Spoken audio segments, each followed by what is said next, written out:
өнері ғой бұл енді қазақ, оның ішінде біз енді адай халқының осындай қамшы дейтін, ат әбзел ер тұрма дейтін бұл енді ең қасиетті құралдар ғой жарақтық.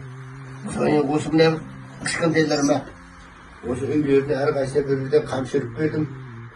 Бұл орақта сосын енді осыларды үйретіп, осындай бұрынғы дәстүрге үйрету. Қазіргі уақытта осы баланың жасөспірімдердің тәрбие мәселесі адамды қатты толғанып тұрған заман ғой қазір. Түрлі жол көп. Соның бір қателікті де түзу жолына салып, адамды өздерінің қайыры ата-ананың міндеті ғой. Сондықтан балдарға осындай кішкентай болса айтып есінде қалатын өнер.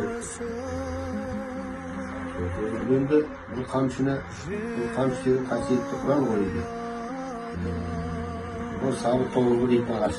Бұл тобылғы деген ағаш кез келген жерде болмайды, біздің Маңғыстауда жоқ. Алыс жерлерде алыс құз тауға шығатын ағаш бұл. Содан өсіріп тобылғына қайында болмасын ол жерден алдым, таптым. Бұл ағаштан адам деген қамшы ретінде қамшылық бердегенде мен саған мынандай құрал тауып берсең көрейін деп сол адам арқылы сол адам жаңағы қамшының затын тоғырысына келіп ойлап алған. Содан сол адам арқылы мұны қайдан алды дегенде арқылы себептермен сол тапқанмын. Бірақ енді қазір тобылғы жоқ.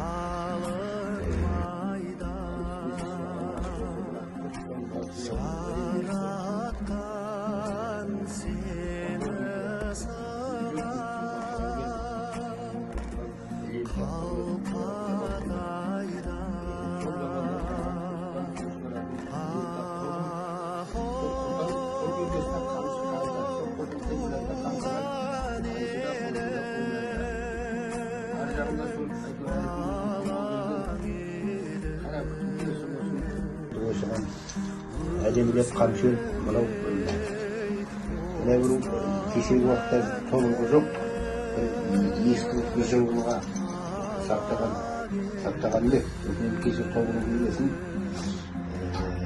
тобылған сақтық жасаған қамшылар ғой. Осы балаға көрсетіп отырып, тобылғы деген жарықтық тауға шығады, таудың етегіне шығады, саз жерге шығады.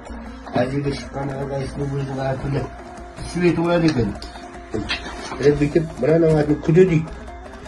Бүйтіп күділейді, сосын мына кішкентай ғана алқа салып қояды. Алқа, кәдімгі алқа да кәдімгі темір. Бұрын себі ғой былай айтқанда. Мына жағында сөйтіп аузын ашады да мына жерін алқа салып қояды. Сосын барады да мынаны бүйтіп аттың артына салады. Доктор келді. Аттың артына салады. Мыналардан бұрынырақта бір иленген көннен жүген ноқта жасап едім ғой. Ал осылар енді мына қазақтың бұрынғы дәстүрін балама үйретіп отырмын. Алаш ай алаш,